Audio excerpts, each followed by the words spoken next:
그 일 후에 하나님이 아브라함을 시험하시려고 그를 부르시되 아브라함아 하시니 그가 이르되 내가 여기 있나이다. 여호와께서 이르시되 내 아들 내 사랑하는 독자 이삭을 데리고 모리아 땅으로 가서 내가 내게 일러준 한 산 거기서 그를 번제로 드리라. 아브라함이 아침에 일찍이 일어나 나귀의 안장을 지우고 두 종과 그의 아들 이삭을 데리고 번제에 쓸 나무를 쪼개어 가지고 떠나 하나님이 자기에게 일러 주신 곳으로 가더니 제3일에 아브라함이 눈을 들어 그곳을 멀리 바라본지라. 이에 아브라함의 종들에게 이르되 너희는 나귀와 함께 여기서 기다리라. 내가 아이와 함께 저기 가서 예배하고 우리가 너희에게로 돌아오리라 하고 아브라함이 이에 번제나무를 가져다가 그의 아들 이삭에게 지우고 자기는 불과 칼을 손에 들고 두 사람이 동행하더니 이삭이 그 아버지 아브라함에게 말하여 이르되 내 아버지여 하니 그가 이르되 내 아들아 내가 여기 있노라. 이삭이 이르되 불과 나무는 있거니와 번제할 어린 양은 어디 있나이까. 아브라함이 이르되 내 아들아 번제할 어린 양은 하나님이 자기를 위하여 친히 준비하시리라 하고 두 사람이 함께 나아가서 하나님이 그에게 일러주신 곳에 이른지라. 이에 아브라함이 그곳에 제단을 쌓고 나무를 벌려놓고 그의 아들 이삭을 결박하여 제단 나무 위에 두고 손을 내밀어 칼을 잡고 그 아들을 잡으려 하니 여호와의 사자가 하늘에서부터 그를 불러 이르시되 아브라함아 아브라함아 하시는지라. 아브라함이 이르되 내가 여기 있나이다 하매 사자가 이르시되 그 아이에게 내 손을 대지 말라. 그에게 아무 일도 하지 말라. 내가 내 아들 내 독자까지도 내게 아끼지 아니하였으니 내가 이제야 내가 하나님을 경외하는 줄을 아노라. 아브라함이 눈을 들어 살펴본즉 한 순양이 뒤에 있는데 뿔이 수풀에 걸려 있는지라. 아브라함이 가서 그 순양을 가져다가 아들을 대신하여 번제로 드렸더라. 아브라함이 그 땅을 이름을 여호와 이레라 하였으므로 오늘날까지 사람들이 이르기를 여호와의 산에서 준비되리라 하더라. 아멘. 나 중심에서 하나님 중심으로, 나 중심에서 하나님 중심으로라는 제목으로 하나님 말씀 전하도록 하겠습니다. 오늘 1절에 보니까 이렇게 시작합니다. 그 일 후에라고 말합니다. 그 일 후는 21장을 말하고 있죠. 21장은 어떤 내용입니까? 하나님의 약속된 아들을 기다리지 않고 아브라함이 사라와 자기 종 하갈을 통해서 이스마엘을 얻습니다. 이스마엘을 얻어서 13년 동안 지냈지요. 13년을 지냈는데 어느덧 이스마엘이 이제는 아브라함 집을 떠나게 되었습니다. 떠나는 장면이 창세기 21장에 기록되어 있습니다. 그 일 후에라고 성경은 이야기하고 있습니다. 그 일 후에 어떤 일이 있냐면 1절은 계속됩니다. 하나님이 아브라함을 시험하시려고 라고 말하고 있습니다. 시험하시려고. 벌써 막 시험 드시는 분 있지 않습니까? 하나님이 나를 시험한대. 어떤 시험이야? 막 어떤 분들은 벌써부터 막 시험 들기 시작합니다. 근데 우리 교회의 모든 성도들은 워낙 이 본문을 제가 몇 번 설교했기 때문에 시험에 두 가지 시험이 있다는 건 기본적으로 아실 것 같습니다. 네, 두 가지가 있습니다. 네, 우리 청년들 고개 끄덕이는 게 너무 감사해요. 네, 첫 번째는 유혹입니다. 템프테이션이라고 성경에 나오죠. 유혹으로 시험을 주십니다. 두 번째 시험은 테스트입니다. 훈련입니다. 그렇다면 이 유혹과 이 훈련이 똑같은 시험인데 뭐가 다를까라고 생각해 보면 유혹은 이런 겁니다. 내가 의도적으로 사람을 넘어뜨리기 위해서 함정을 파놓는 것입니다. 함정을 파놓고 그 사람을 그리로 데리고 가는 것입니다. 그러니까 유혹은 참 나쁜 거죠. 넘어뜨리려고 그 모든 일을 계획하는 것입니다. 하지만 훈련은 다릅니다. 훈련은 그 일을 통해서 하나님이 주시고자 하는 목적이 있다라는 것입니다. 훈련은 그 목적에 맞춰서 우리가 걸어가면 되는 것입니다. 그렇다면 오늘 1절에서 말하는 이 시험은 유혹은 아닐 것입니다. 하나님이 선악과를 만드셨는데 선악과를 통해서 우리를 유혹하려고 죄에 빠지게 하려고 만들지 않았습니다. 하나님은 유혹이 아니라 우리를 훈련시키고자 하신다라는 것입니다. 그러면 선악과를 주신 이유가 무엇인가? 오늘 말씀은 왜 아들을 달라고 하시는가? 그 목적과 그 이유를 우리는 분명히 알아야 한다라는 것입니다.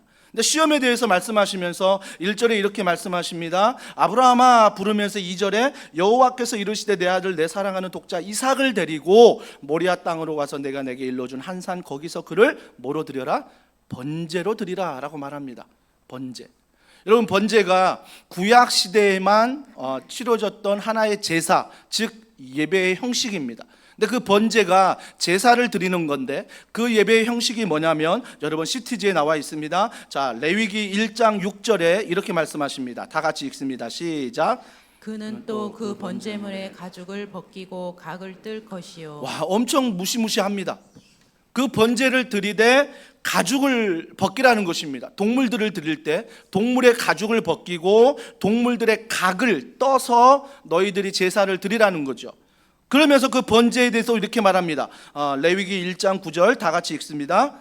그 내장과 정강이를 물로 씻을 것이요 제사장은 그 전부를 위해서 불살라 번제를 드릴지니 이는 화제라 여호와께 향기로운 냄새니라. 전부 불살라 드리는 게 번제입니다.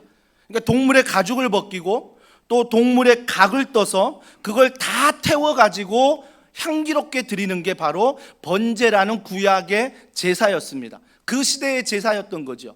그러면 이 제사를 지금 동물에게 하지 않고 하나님은 아브라함에게 뭐라고 말씀하십니까? 내 아들을 드려라. 사람을 드리라는 것입니다. 인신 제사에 대해서 말씀드리고 있습니다. 여러분, 우리가 한 가지 고대 근동의 문화를 좀 알 필요가 있습니다. 그 문화가 뭐냐면 지금 아브라함이 갈대아 우르를 떠나서 본토 친척집을 떠나 지금 하나님이 가라 하신 가나안 땅으로 갔습니다. 근데 가나안 땅에 여전히 뭐가 있어요? 그들의 문화가 있습니다. 그들의 문화 중에 정말 없어져야 될 문화가 뭐냐면 사람을 제물로 바치는 문화가 그 시대에 있었던 것입니다. 가나안에 아브라함이 들어갔더니 깜짝 놀란 거죠. 어떻게 사람을 제물로 바쳐서 이렇게 제사를 지내나 깜짝 놀란 것입니다. 그래서 아브라함이 그 가나안 땅 하나님이 약속하신 땅인데 갈등이 있었습니다. 하나님은 과연 이런 일을 왜 침묵하실까? 하나님은 왜 이런 문화 속에 있는 가나안 땅에 나를 오게 하셨을까? 하나님의 의도는 무엇일까? 하나님의 목적은 무엇일까? 그러면서 아브라함이 그 땅 가운데 굉장히 혼란했습니다. 혼란했던 거죠. 근데 이게 혼란했는데 갑자기 더 혼란한 일이 생깁니다. 그게 뭐예요? 그 인신 제사를 아브라함 너가 드리라는 것입니다. 너의 아들을 데리고 오라는 것입니다. 여러분, 그 아들이 오늘 성경에 보니까 뭐라고 말하냐면 2절에 내 아들, 내 사랑하는 독자라고 말합니다. 여러분, 하나뿐이 없는 아들입니다. 둘이어도 셋이어도 넷이어도 드릴 수 없는 아들들이지만 하나뿐이 없는 아들을 번제로 제사로 하나님께 드리라고 지금 말씀하고 있습니다. 그러면서 그 번제로 드리라고 할 때 아브라함의 마음을 좀 생각해 보자고요. 우리는 뒤에 해피엔딩으로 끝나는 거 아니까 야 아브라함 이렇게 해도 뭐 뒤에 하나님께서 양을 준비해서 이삭 살려내시지, 이걸 아니까 지금 아브라함 심정에 오버랩이 안 되는 것입니다. 만약에 우리가 아브라함처럼 그 뒤에 일을 모르고 정말 하나뿐이 없는 내 아들 이삭을, 사랑하는 아들을 드리라고 한다면 나는 어떨까요? 그게 꼭 아들만 사랑합니까? 여러분, 한 주간 동안 여러분이 사랑했던 거 있잖아요. 그게 돈이 될 수 있고 그게 뭐 어떤 다른 대상이 될 수 있습니다. 그 사랑했던 것을 하나님 앞에 다 드려라 라고 했을 때 여러분의 반응은 어떻습니까? 아브라함에게 이삭은요, 삶의 이유였습니다. 내가 아침 일찍 일어나 일을 하더라도 기쁜 이유는 바로 이삭 때문이었습니다. 내가 하루 종일 힘들었지만 집에 돌아와 이삭을 보면서 기쁨을 얻는 것입니다. 내가 힘들었지만 이 자녀를 위해서 내가 이렇게 살지, 그게 하나의 나의 삶의 동기부여가 되고 내 삶의 이유가 되었다는 것입니다. 그 삶의 이유가 되는 이삭을 하나님은 하나님께 드리라 라고 말하고 있습니다.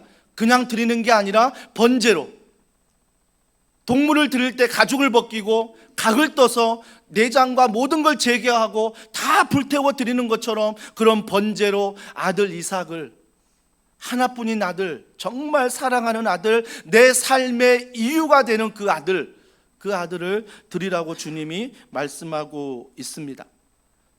사랑하는 아들뿐만 아니라 아브라함이 이삭을 볼 때마다 하나님의 은혜를 떠올렸겠지요.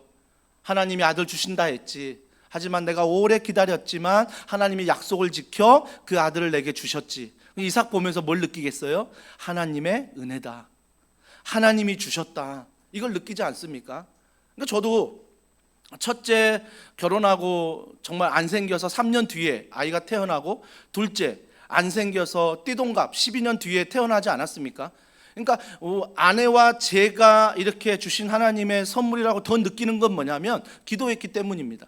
첫째를 위해서 기도했고, 둘째를 위해서 기도했고, 지금도 기도하고 있기 때문에 아들을 볼 때마다 느끼는 게 뭐죠? 하나님이 주신 선물이다, 하나님이 주신 은혜다.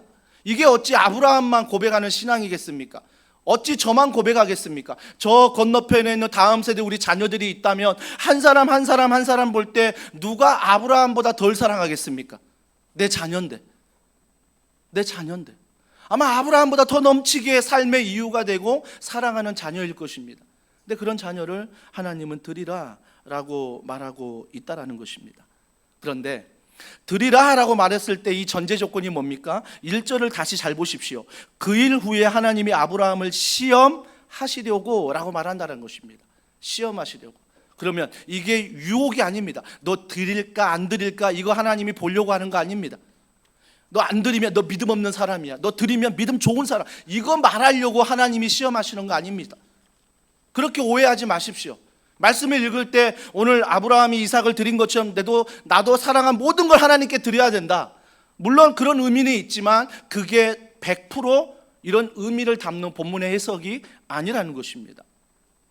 사랑하는 성도 여러분, 그 시험 속에서 우리가 반드시 기억할 때 야고보서 1장 13절의 시험은 이렇게 말합니다. 우리 다 같이 읽습니다. 시작.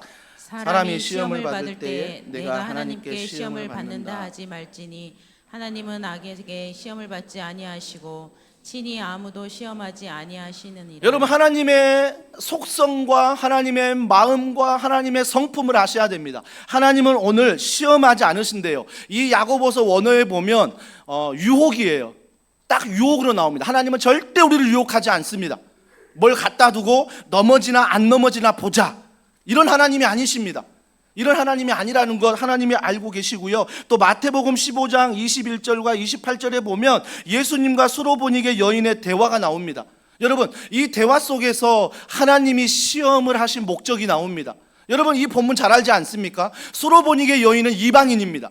그 당시 유대인이 아니었습니다. 이방인은 그 당시에 개처럼 여겼습니다. 그래서 유대인들은 이방인과 상종하지 않았습니다. 심지어 여자라고 한다면 더 심했습니다. 그 당시의 문화였습니다. 인구 계수할 때 여자들은 그 당시 계수하지도 않았습니다. 그만큼 수로보니게 여인은 이방인으로서 유대인들이 개처럼 여기는 사람이었습니다. 그때 이 수로보니게 여인이 시돈을 지나는 예수님이 오신다는 소문을 듣고 예수님을 찾아갑니다. 근데 예수님이 너무 멀리 계시는 거예요. 그렇지만 수로보니게 여인이 자기 딸이 귀신이 들려 아프니까 그 아픈 마음에 소리질러 말합니다. 예수님, 예수님, 우리 딸 좀 고쳐달라고, 우리 딸 좀 불쌍히 여겨달라고 정말 애타는 모성을 가지고 이야기하고 있습니다. 여러분, 느껴지지 않습니까? 우리 굳이 부성에 모성에 따지지 말고 내 자녀가 무엇의 문제로 정말 죽을 고비가 있다면, 정말 예수님이 고칠 수 있다는 믿음이 있다면 우리가 정말 이 수로보니게 여인처럼 예수님이 쫓아가지 않겠습니까? 쫓아가서 우리 딸 좀 고쳐달라고, 우리 딸 좀 고쳐달라고. 근데 너무 많은 무리가 있으니 예수님 듣지 못합니다. 근데 그 여인 더 크게 부르짖습니다. 내 딸을 고쳐달라고. 그때 누가 듣냐면 제자들이 듣습니다. 제자들이 듣는데 제자들이 하는 행동이 재밌습니다. 제자들이 그 이야기를 듣고 예수님께 말하지 않았습니다. 그냥 무리에 휩싸여서 계속 예수님의 갈 길을 가야 되는 것입니다. 왜? 예수님이 하실 일이 있거든요. 보니까 딱 이방인 여자거든요. 그러니까 이방인 여자니까 개처럼 여기고 그 여인이 말하는 걸 들어주지 않습니다. 그러나 그 여인이 점점 가까이 오면서 더 크게 소리 지릅니다. 내 딸을 고쳐달라고, 내 딸을 불쌍히 여겨달라고. 그때 제자들 마음 가운데 이거 예수님이 드디어 듣겠구나 라고 생각해서 제자 중에 한 사람이 예수님께 말합니다. 예수님, 한 여인이 지금 자기 딸을 고쳐달라고 말하는데 어떻게 할까요? 라고 물어보면서 그 뉘앙스는 빨리 예수님 그 여자에게 저리 가, 이방인 여인은 내가 상종하지 않아, 네 딸 아픈 거 나와 아무런 상관이 없어, 저리 가 라고 제자들은 예수님이 말해주길 원했습니다. 근데 예수님 제자들이 저리 가라고 말씀해 주길 원했는데 그보다 더 심한 말을 여인에게 합니다. 그 여인에게 주님은 이렇게 말씀하십니다. 마태복음 15장 26절인데요. 자녀의 떡을 취하여 개들에게 던짐이 마땅하지 아니하니라. 자녀들의 떡을 취하여 개들에게 던짐이 마땅하지 않다. 그 자녀는 유대인을 말하는 것이고 개들은 뭐예요? 이방인을 말하는 것입니다. 어떻게 자녀들의 준 떡을 개들에게 주겠느냐? 더 심한 말 아닙니까? 아이 그냥 가라고 말하지. 어떻게 유대인인 자녀들에게 준 떡을 개들인 이방인 너에게 줄 수 있느냐? 개라고 말할 수 있을까? 더 심한 말을 예수님이 하셨습니다. 그런데 그 여인의 태도를 보면 참 재밌습니다. 그 여인의 태도, 주여 옳소이다라고 말합니다. 주여 맞다라는 것입니다. 내가 개가 아니다, 내가 이방인이 아니다, 예수님이 어떻게 그럴 수 있냐, 예수님은 다를 줄 알았다, 이걸 말하는 게 아니라 옳소이다라고 말합니다. 당신의 한 말이 맞다, 맞다. 그러면서 했던 말이 무엇입니까? 그러면서 그 여인이 개들도 제 주인의 상에서 떨어지는 부스러기를 먹나이다. 개들도 주인이 먹다가 흘리는 그 부스러기라도 먹는다는 거예요. 먹는다는 거예요. 그때 예수님이 이렇게 말씀하십니다. 여자여 내 믿음이 크도다. 여자여 내 믿음이 크도다. 좀 이해하십니까? 여러분 그 여인 편에서는요, 딸 고쳐달라고 정말 간절한 마음으로 왔는데 예수님이 유대인들은 떡으로 비유하고 자기 자신 이방인은 개로 비유하면서 어떻게 그 떡을 너희 개들에게 주겠느냐 말했을 때 시험 들었을 것 같아요. 어떻게 예수님이 이럴 수 있지? 예수님이 들리는 소문과 전혀 다르네? 라고 하면서 시험에 들었을 것 같아요. 그런데 왜 예수님이 그렇게 말씀하셨을까요? 왜 예수님이 그 개들이란 말을 왜 굳이 그 여인에게 했을까요? 여러분 우리는 자녀가 낳기를 원합니다. 하지만 그 자녀가 낳으면요, 또 그 이방인 여인은 어디로 돌아가야 돼요? 또 자기를 개처럼 여기는 그 문화로 돌아가야 되는 것입니다. 그러면 자녀가 낳았다라고 해서 이방인의 개처럼 여기는 그런 시선들은 전혀 변함이 없는 것입니다. 자녀가 낳아서 기쁘지만 다시 그 문화로 돌아가서 개처럼 여기는 그 문화 속에서 자녀가 낳는 기쁨은 잠깐이요, 다시 이방인의 여인 개처럼 여기는 그런 상처 속에 있다라는 것입니다. 근데 주님은 그 상처를 치유하길 원하십니다. 너 딸이 낳는 것 물론 중요하다. 하지만 더 중요한 게 뭔지 아니? 너가 부스러기 은혜를 구하는 거다. 내가 은혜 받길 원합니다. 내 딸이 낳는 것보다 내가 먼저 주님의 은혜를 받기를 원합니다. 주님은 이걸 원하시는 거예요. 그래서 정말 너가 부스러기 은혜를 경험하면 너 딸이 낳을 뿐만 아니라 다시 이방인을 개처럼 여기는 문화 속에 들어가도 예수님은 그러지 않아. 예수님은 나를 개처럼 여기지 않아.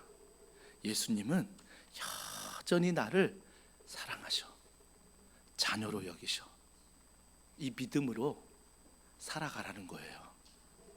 그래서 주님이 이렇게 말씀하신 시험의 이유는 그를 개처럼 여기는 게 아니라 정말 개처럼 살아가는 게 너무 힘들지, 너무 어렵지.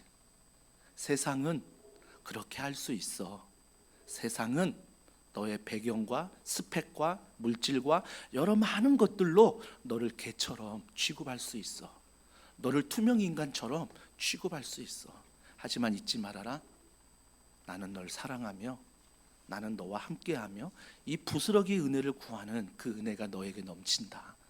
그 은혜로 살라라는 것입니다. 그러니까 주님은 시험을 통해서 그 시험, 딸이 아프다는 것, 낳는 것이 아니라 정말 그 삶 가운데 그 시험을 통해서 이 땅에 살아갈 목적, 이 땅의 정체성을 알려주신다라는 것입니다. 이게 주님이 시험을 주는 목적이에요. 그러면 어때요? 그 시험은 훈련입니다. 그래서 그 훈련을 통해서 내가 뭐예요? 성장하는 거죠. 성장하는 거죠. 훈련을 통해서. 사랑하는 성도 여러분, 그러면서 우리는 하나님 앞에 어떤 시험을 한 주간 받으셨습니까? 아마 아브라함은 아들을 달라 했지만 여러분에게도 동일하게 하나님이 시험하고 있을 것입니다. 사랑하는 아들아, 사랑하는 딸아 라고 말씀하시면서 우리에게 무언가를 요구하고 계시고 우리에게 뭔가 말씀하시는 것 같습니다. 그런데 그게 아브라함처럼 하나도 합리적이지 않아요. 하나도 상식적이지 않습니다. 아브라함은 그 땅에서 이방인들만 인신제사를 드리는 줄 알았는데 하나님조차도 인신제사를 원하시는구나. 더 헷갈리는 거예요. 더 헷갈리는 거예요. 그렇다면 하나님이 왜 이런 인신제사를 건드리면서 아브라함에게 시험을 통해서 주시고자 하는 목적이 뭘까요? 우리는 그 목적에 오늘 본문에 집중해야 되는 것입니다. 그런데 그 목적, 그걸 위해 아브라함의 반응을 보십시오. 자, 3절과 4절입니다. 아브라함이 아침에 일찍 일어났답니다. 여러분, 아버지의 마음이 느껴집니까? 밤새 잠 잤을까요? 코 골며 잤을까요? 그 다음 날이면 내 사랑하는 내 하나뿐인 아들을 번제로 드려야 되는데 잠을 잤을까요? 아마 밤을 새웠을 것입니다. 하지만 밤을 새웠지만 아침에 일찍 일어났습니다. 아침에 일찍이 행동하고 있습니다. 그러면 3절에 계속 보십시오. 나귀의 안장을 지우고 두 종과 그의 아들 이삭을 데리고 번제에 쓸 나무를 쪼개어 가지고 떠나 하나님이 자기에게 일러주신 곳으로 가더니, 하나님이 번제로 드리라 했던 그 모든 것들을 순종하면서 다 준비해서 하나님이 가라한 길을 가고 있습니다. 4절에 보니까 그 길이 3일 길이라고 말하고 있습니다. 3일이 걸린대요. 3일이 걸릴 때 아버지의 마음과 이삭의 마음이 다릅니다. 아버지의 마음은 내 아들을 드려야 되는 거예요. 근데 이삭의 마음은 그걸 모르고 그냥 아버지와 함께 제사 드리러 가는 거예요. 예배 드리러 가는 거예요. 아버지의 마음 3일 동안 얼마나 많이 힘들었을까요? 왜 하나님이 이러실까? 왜 하나님이 굳이 내가 가장 사랑하는 아들을 달라고 하실까? 왜 굳이 하나님이 이방인들의 인신제사도 이해 못하는 난데 왜 하나님이 인신제사를 나에게 드리라고 할까? 많은 질문과 많은 혼란이 아브라함에게 있었을 것입니다. 그러면서 아브라함의 두 번째 반응이 나옵니다. 자, 그곳에 도착했어요. 5절에 보세요. 이에 아브라함이 종들에게 이르되 너희는 나귀와 함께 여기서 기다리라. 여러분, 이렇게 말하면 안 됩니다. 왜 그러냐면 번제를 드리려면 나무를 쌓아야 됩니다. 그러려면 주인이 쌓는 게 아니라 그 당시는 누가 쌓아요? 종이 쌓아야 됩니다. 근데 종이 쌓으려면 종이 산에 함께 올라가야 되는 것입니다. 근데 아브라함은 뭐라고 말해요? 두 종에게 여기까지, 너희들은 여기 있으라 라고 말합니다.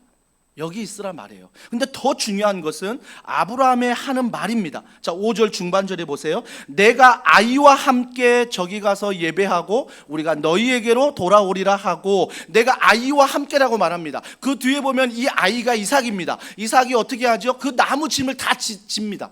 그러면 아이가 생물학적 나이의 어린아이가 아니라는 것입니다. 이 아이가 나무 짐을 질 정도면 어때요? 이미 청년입니다. 힘이 있는 거죠. 나무를 질 정도로 힘이 있는 청년입니다. 근데 힘이 있는 청년 아이가 이삭이 짓는데 뭐라고 말하냐면 보세요. 5절에 다시 한번 보세요. 아브라함이 뭐라고 말하냐면 내가 아이와 함께 저기 가서 예배하고 우리가 너희에게로 돌아오리라. 이삭은 좀 발견하지 않았습니까? 제가 강조했던 우리가 돌아오리라. 이건 틀린 말이죠. 우리가 돌아온다 아브라함이 말하면 안 됩니다. 그 종들에게 뭐라고 말해야 돼요? 내가 돌아오리라 라고 말해야 됩니다. 왜? 하나님이 그 아들 이삭 번제로 바치라고 했거든요. 그런데 우리가 돌아오리라 라고 말합니다. 단수를 말하는데 복수를 말하고 있는 것입니다. 근데 이 복수에 대해서 우리는 수없이 성경에 많이 들었습니다. 이 복수를 왜 아브라함은 우리가라고 말했을까? 히브리서 11장에 보면 아브라함이 부활신앙이 있다라고 말합니다. 아브라함이 그 아들 독자 이삭을 하나님 앞에 드려 죽일지라도 하나님이 다시 살릴 줄 믿었다는 것입니다. 히브리서 11장은 그렇게 말합니다. 그러면 아브라함에게 지금 어떤 믿음이 있는 것입니까? 여전히 혼란스럽고 헷갈리고 가기 싫은 길이지만 가고 있는 것은 죽일지라도 다시 살릴신 그 하나님을 믿는 부활신앙이 있다는 것입니다. 그 신앙으로 지금 종들에게 뭐라고 말해요? 내가 돌아오는 게 아니라 우리가 돌아오리라 라고 말하는 것입니다. 우리가 돌아오리라. 그 다음에 6절에 보십시오. 아브라함이 이에 번제나무를 가져다가 그의 아들 이삭에게 지우고, 청년 이삭에게 지웠습니다. 자기는 불과 칼을 손에 들고 두 사람이 동행합니다. 야, 이삭 궁금하지 않겠습니까? 이삭도 번제 잘 알고 있습니다. 반드시 동물로 드려야 되는데 나무는 있어, 불은 있어, 칼은 있어. 뭐가 없습니까? 동물이 없습니다. 이삭도 알지 않겠습니까? 그래서 이삭 그래도 그냥 갑니다. 그냥 가는데 7절에 보세요. 드디어 이삭이 물어봅니다. 이삭이 그 아버지 아브라함에게 말하이되 내 아버지야 하니 그가 이르되 내 아들아 내가 여기 있노라. 이삭이 이르되 불과 나무는 있거니와 번제할 어린 양은 어디 있나이까? 아니, 번제를 드리려면 나무도 있고 불도 있고 칼도 있는데 아버지 재물이 없어요, 동물이 없어요, 동물이 어디 있죠? 라고 이삭이 물어봅니다. 그때 아버지의 심정 어떨까요? 그때 아버지의 마음 어떨까요? 여전히 살려줄 걸 믿지만 그 아들을 죽여야 되는 제물로 바치는 아버지의 마음, 부모의 마음 아니겠습니까? 그러면서 8절에 아브라함이 이렇게 말합니다. 아브라함이 이르되 내 아들아 번제할 어린 양은 하나님이 자기를 위하여 친히 준비하시리라 하고 두 사람이 함께 나아가서, 제가 읽었던 대로 아브라함이 말했을까요? 아니죠. 하나님이 준비할 거라고 믿었지만, 부활 다시 살릴 거라 믿었지만 내 아들의 문제잖아요. 내 아들의 문제잖아요. 믿음은 있지만 이렇게 하는 하나님이 도저히 이해가 안 되는 것입니다. 부활의 신앙을 믿지만 이렇게까지 하는 하나님 앞에서 너무나 이해가 안 되는 아브라함이었습니다. 아마 아브라함이 이렇게 말하지 않았을까요? 아들아, 하나님이 머뭇머뭇거리면서 눈물 흘리면서 자기를 위하여 준비하셨을 거다. 아마 이걸 이렇게 다 말할 수 있었을까요? 그런데 9절이 이렇게 말합니다. 하나님이 그에게 일러주신 곳에 이른지라 이에 아브라함이 그곳에 제단을 쌓고 나무를 벌려놓고 그 아들 이삭을 결박하여 제단 나무 아래 두고, 결박해서 제단 나무 위에 뒀다라는 것입니다. 그때 이삭은 알았을 것입니다. 재물은 여전히 눈에 보이지 않습니다. 나를 결박할 때, 나를 그 나무 위에 올려놓을 때 이삭은 알았을 것입니다. 내가 재물이구나. 여러분, 성경에 보면요, 이삭의 나이가 청년이면 아버지 나이가 100세가 넘었어요. 결박할 때 아버지 뭐합니까 지금? 하고 충분히 뿌리칠 수 있습니다. 지금도 제 큰애 25인데요 제가 힘으로 못 이깁니다. 힘으로 못 이겨요. 초등학교 이제 6학년 그 둘째 녀석도 이제 힘을 나고 덤비는데 거의 비둥비둥해졌습니다. 만약 이삭이 자기를 결박하는데 힘으로 막 제압했다면 아버지 힘 못 씁니다. 근데 이삭 힘 쓰지 않습니다. 이삭 아버지의 뜻에 순종합니다. 그때 10절에 아브라함이 이렇게 합니다. 손을 내밀어 칼을 잡고 그 아들을 잡으려 하니, 손을 잡고 칼을 들고 죽이려고 손을 들었다는 것입니다. 정말 죽이려 했습니다. 손을 들었다는 것입니다. 그때 11절 하나님이 급하십니다. 여호와의 사자가 하늘에서부터 그를 불러 이르시되 아브라함아 아브라함아, 두 번 부르십니다. 여러분, 성경에서 반복되는 것은 하나님이 급한 마음입니다. 하나님이 너무나 급한 거예요. 아브라함이 진짜 이삭을 죽여버리려고 하거든요. 그러니까 죽이기 전에, 칼을 내려치기 전에 아브라함아 아브라함아 두 번이나 급하게 그 이름을 부르십니다. 그러면서 뭐라고 말씀하십니까? 아브라함이 이르되 내가 여기 있나이다. 12절에 사자가 이르시되 그 아이에게 내 손을 대지 말라, 그에게 아무 일도 하지 말라. 내가 내 아들 내 독자까지도 내게 아끼지 아니하였으니 내가 이제야 내가 하나님을 경외하는 줄 아노라. 손대지 마라, 손대지 마라. 그때 아브라함은 하나님의 이 시험의 목적을 알아버렸을 것입니다. 아, 내가 정말 아끼는 것을 드리는 게 시험의 목적이 아니구나. 내가 정말 아들 이삭을 죽여서 하나님께 드려 하나님이 다시 살리는 게 이 시험의 목적이 아니었구나. 아브라함은 그때 깨닫는 것입니다. 아브라함은 깨닫는 거예요. 그러면 이 시험의 목적이 뭘까? 아브라함은 여전히 궁금하지 않겠습니까? 아니, 안 죽이려면 처음부터 이러지 말지. 왜 굳이 칼을 들고? 정말 아브라함 마음은 이미 죽였잖아요. 아브라함 마음은 이미 죽였습니다. 칼을 들었다는 것은. 그런데 왜 굳이 이렇게 힘들게 이렇게 하실까? 하나님이 하지 말라는 것입니다. 13절에 봅니다. 14절에 봅니다. 15절, 16절 하나님의 마음이 쭉 나옵니다. 여러분, 여기서 우리가 반드시 기억하기로는, 여러분 시트지에 보시면 하나님은 시험이 아니라 하나님을 땡땡 하신다라고 제가 적어두었습니다. 하나님은 시험하시는 분이 아니십니다. 하나님 우리를 유혹해서 넘어지게 만드시는 분이 아닙니다. 너 주일 성수하거나 주일 예배 안 드리거나 헌금을 드리는지 안 드리는지 섬김을 하는지 안 하는지 이걸 통해서 너에게 복을 주고 복을 안 준다, 이런 하나님 아니라는 것입니다. 하나님은 하나님이 시험하는 게 아니라 하나님을 계시하십니다.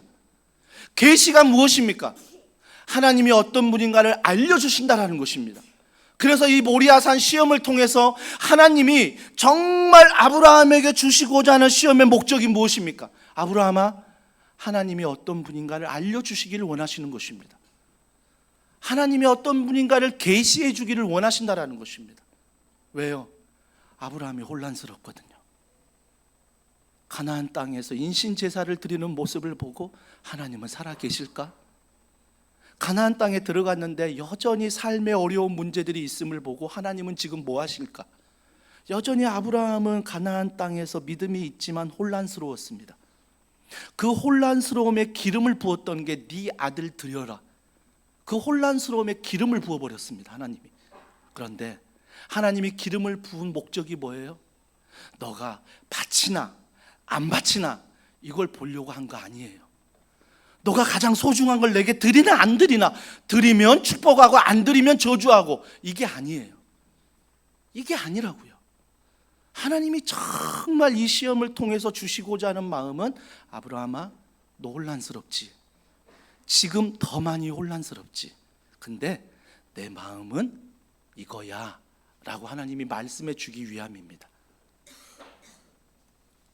창세기 15장 6절 다 같이 읽습니다. 시작. 아브라함이 여호와를 믿으니 여호와께서 이를 그의 의로 여기시고. 계속 창세기 제가 강해 설교하고 있는데요, 창세기 15장에 보면 아브라함의 믿음을 통하여 의로 여기셨다라고 말합니다. 근데 잘 알지요, 아브라함이 정말 의로운 사람이었습니까? 창세기 말씀 쫙 살펴봤잖아요. 아니에요. 아브라함은 부족함 투성이에요. 아브라함은요, 하나님의 약속을 받았지만 여전히 기근이 들자 하나님의 땅을 떠나버렸어요. 자기 살고자 아내를 누이라고 속였다고요. 또 자기가 의인이라고 말했던 게 하나님이 아니라 조카 롯이었어요. 그러니까 여전히 아브라함은 믿음도 없고 의로움도 없는 사람이에요. 근데 하나님이 믿음의 사람이래요. 아브라함이 의로운 사람이래요. 왜 그랬을까요? 아브라함은 실수투성인데 넘어지는데 이유가 있다면 한 가지예요. 하나님이 의롭기 때문입니다. 하나님이 의로우셔서 내 자녀로 삼아 버렸거든요. 그래서 아브라함이 실수투성이요 넘어지지만 내 자녀요 내 의인이라고 말씀하시는 거예요. 이걸 어떻게 내 입으로 시인했다라고 말합니다. 입으로 믿음을 아브라함이 시인했어요. 근데 야고보서 말씀 보세요. 야고보서 2장 21절입니다. 다 같이 읽습니다. 시작. 우리 조상 아브라함이 그 아들 이삭을 제단에 바칠 때에 행함으로 의롭다 하심을 받은 것이 여호와를 믿으니 입술로 의로움을 받았는데, 창세기에서는 야고보에서는 뭐라고 말해요? 그 입술의 의로움이 어떻게 나와요? 행함으로 나옵니다. 행함의 의로움이 나와요. 그래서 믿음은 뭐예요? 나의 입술의 고백이요 내 삶의 행함이라는 것입니다. 이게 믿음이에요. 근데 믿음을 우리가 착각하는 게 뭐예요? 그냥 입술로만 고백하는 게 믿음이야, 행하기만 하면 믿음이야? 아니요. 우리 잘 알잖아요. 얼마나 내가 간사한지. 입술로 믿음 있는 척 얼마나 잘합니까? 행함으로 내가 의로운 척 얼마나 잘합니까? 이 두 가지가 내 안에 균형을 이루지 못해요. 근데 주님 말씀하십니다. 믿음은 현철아, 너가 믿는다고 고백하는 그 믿음이 믿음이요, 그대로 행하는 게 믿음이야. 이 믿음의 균형에 대해서 말씀하시는 거예요. 그러면서 야고보서 2장 22절 다 같이 읽습니다. 시작. 내가 보거니와 믿음이 그의 행함과 함께 일하고 행함으로 믿음이 온전하게 되었느니라. 그래서 믿음과 행함은 함께 간다라는 것입니다. 함께 간다라는 거예요. 그래서 아브라함을 통해서 창세기 15장에 입술의 고백을 주님이 기뻐 받으셨고, 야고보서 2장 말씀에 행함을 기쁘게 받으신 거죠. 이 창세기 22장을 통하여 행함을 기쁘게 받으신 거예요. 그런데 정말 우리가 하나님의 기쁨을 주기 위해서 행한다고 했지만 한 주간 동안 어떻게 사셨습니까? 저는 목사입니다. 하나님의 길을 가겠노라. 제가 어렸을 때부터 그런 서원 기도를 했고, 또한 고3 때 금식하면서 신학교를 가야 될지 일반 대학을 갈지 그 선택의 기로에서 제가 금식하면서 하나님의 길을 가겠노라 하면서 신학교를 선택했습니다. 그러면서 제가 1996년도에 전도사로 세워져서 2023년인 지금까지 주님의 전도사로, 강도사로, 목사로 걸어가고 있습니다. 근데 한 주간 돌아보면요, 너무나 실수가 많아요. 너무나 넘어질 때가 많아요. 하나님을 믿는다 하는데, 하나님 앞에 내 생명 드리겠다고 말했는데, 하나님 앞에 내 시간 다 드리겠다고 너무 그 은혜가 감사해서 고백했는데, 한 주간 동안 하나님보다 더 사랑하는 게 너무 많아요. 하나님보다 더 붙드는 게 너무 많아요. 하나님이 없어도 불안하지 않지만 그것만 없으면 너무 불안해지는 거예요. 너무 불안해지는 거예요.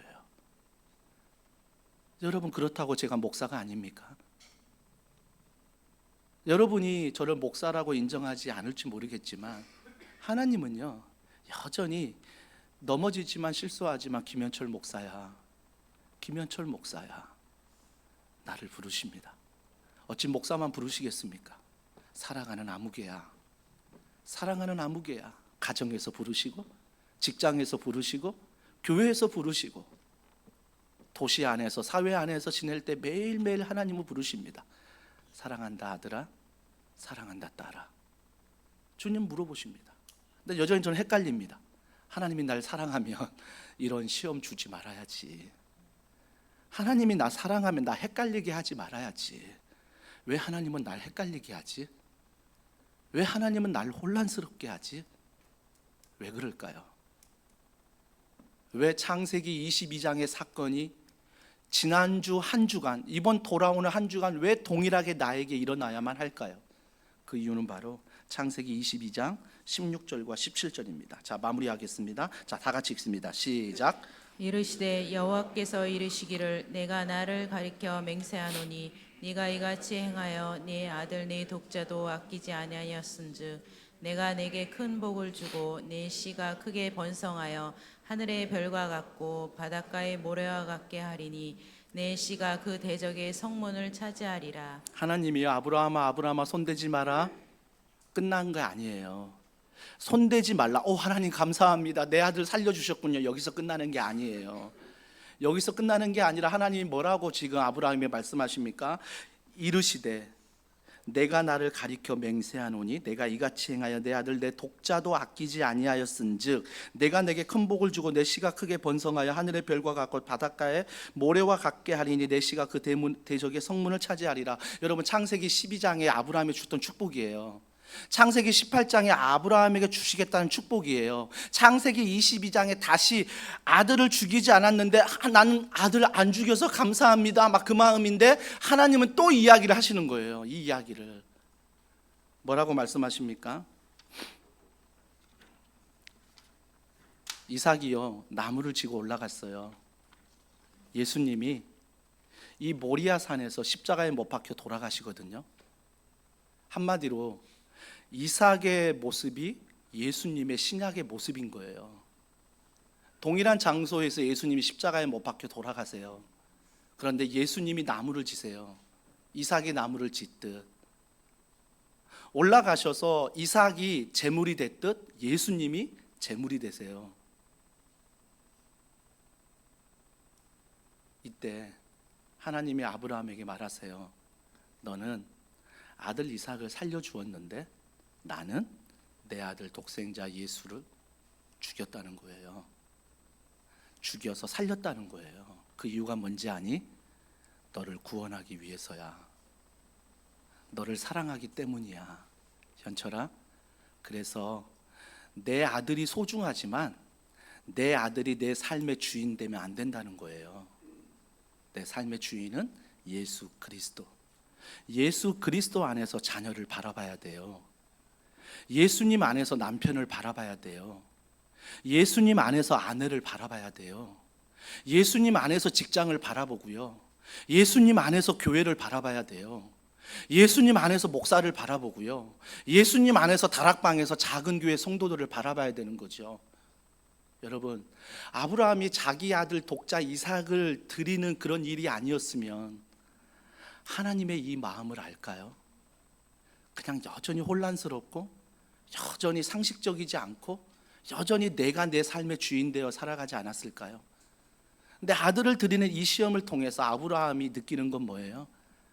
입으로만 고백했던 신앙이 내 순종을 통하여 하나님의 살과 내 살이 맞대어지는 거예요.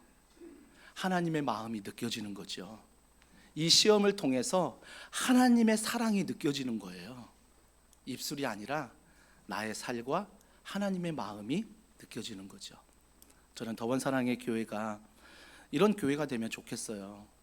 입술로 고백도 참 소중하지만 여러분이 한 주간 삶 가운데 어떤 시험을 만나든지 간에 하나님, 창세기 22장에 이삭에게 말씀하셨던, 아브라함에게 말씀하셨던 그 예수님의 구원의 은혜가 나에게도 있는 줄 믿습니다. 그 은혜 가운데 이 시험을 보게 하여 주시옵소서. 그래서 그 시험이 나의 목적이 아니라 하나님이 은혜를 알려주시는구나, 하나님이 얼마나 나를 사랑하는가를 알려주시는 거구나.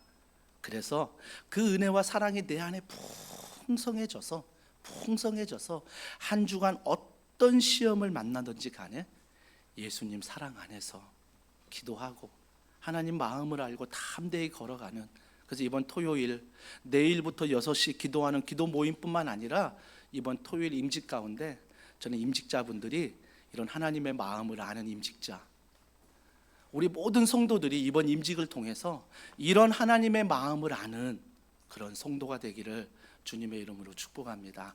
우리 이 시간 함께 오늘 말씀 기억하시면서 하나님 앞에 찬양으로 고백하겠습니다. 내 삶의 이유라 라는 찬양 우리 함께 고백하겠습니다.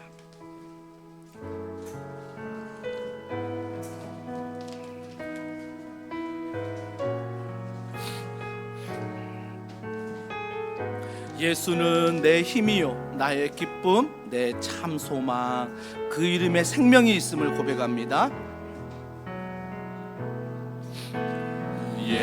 예수는 내 힘이요 나의 기쁨 내 참 소망, 그 이름에 내 삶의 이유라, 내 삶의 이유, 내가 사나 죽으나 내가 사나 그 이름을 위하여, 그 이름을 위하여 내 모든 것, 내 모든 것 다 드리, 나를 받으소서, 나를 받으소서. 이번 한 주간 오직 주만, 오직 주만 따라갑니다. 오직 주만 높이 받으소서. 내 평생에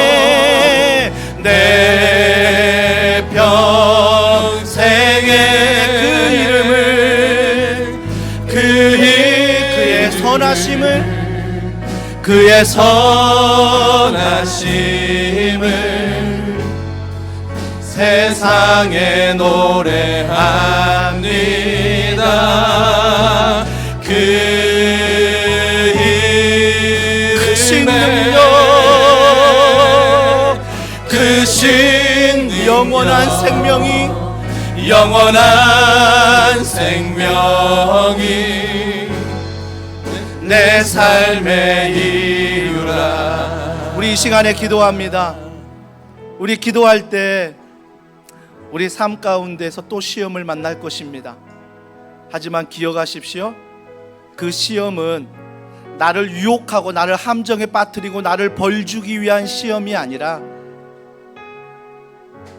하나님이, 예수님이, 성령님이 너를 얼마나 사랑하시는지, 너를 얼마나 귀하게 여기시는지, 십자가 사랑에 죽기까지 사랑하신 그 은혜 잊지 않기를 원하시는 것입니다. 그 사랑으로, 그 은혜로 이번 한 주간 하나님 넉넉히 이기며 나아갈 수 있도록 도와주시옵소서. 언제나 내 중심에 십자가 사랑 예수 그리스도가 있게 하여 주시옵소서. 우리 시간 간절한 마음으로 합심해서 함께 기도하겠습니다. 하나님을 찬양하며 하나님을 사모합니다. 하나님을 바라봅니다. 하나님을 의지합니다. 온전히 주님만 바라보며 이번 한 주간 살아가길 원하오니 내 삶에 매어있는 모든 것들이 주님의 은혜로 풀리게 하여 주시옵소서. 주님의 사랑으로 풀리게 하여 주시옵소서. 그 은혜와 사랑이 이번 한 주간 내 안에 충만하게 하셔서 내 이름이 아니라 그 이름으로 살아가는 귀한 은혜가 우리 가정과 직장과 우리 교회 가운데, 이번 한 주간 특세 가운데, 또한 임직 감사 예배 가운데, 일꾼 가운데 있게 하여 주시옵소서. 하나님 아버지 감사합니다. 하나님을 아버지를 사랑한다, 또 믿는다 고백하지만 여전히 내 마음의 중심에 다른 것이 있음을 고백합니다. 하지만 주님은 이 시험을 통하여 내 중심에 여전히 혼란스러운 것들이, 하나님이 아닌 다른 것들이 있지만 그럼에도 불구하고 현철아, 언제나 십자가 사랑으로 널 사랑한다고 말씀하신 주님, 이 은혜가 시험을 해석하게 하여 주시옵소서. 이 은혜가 시험을 넉넉히 이기는 이번 한 주간 되게 하여 주시옵소서. 새벽을 깨워 나오는 성도들마다, 또 토요일날 임직감사 예배를 통해서 우리 더원 사랑의 교회 모든 성도들과 임직자들이 주님의 마음을 알고 주님의 사랑을 알고 주님의 뜻을 알아 그분 안에 걸어가는 귀한 교회 되게 하여 주시옵소서. 주님, 이 시간 귀한 물질 헌금 주님 앞에 드립니다.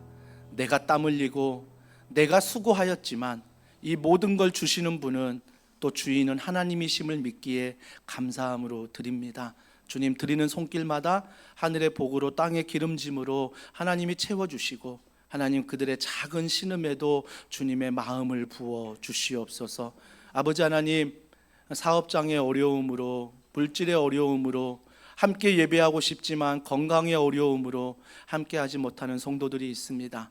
그 사업장이 예수님의 사랑 십자가 은혜로 다시 한번 일어나게 하시고, 그 환우들이 그 병상에서 힘을 얻는 예수님의 사랑이 충만하도록 주님 인도하여 주시옵소서. 저 건너편에서 예배드리는 사랑하는 다음 세대 아이들 한 사람 한 사람 주님이 기억하시고, 그들이 주님의 이름으로 말미암아 학교에서, 직장에서 승리하는 하루하루가 되게 하여 주시옵소서. 모든 것 믿고 감사드리며 예수님의 이름으로 기도합니다. 아멘. 찬양하시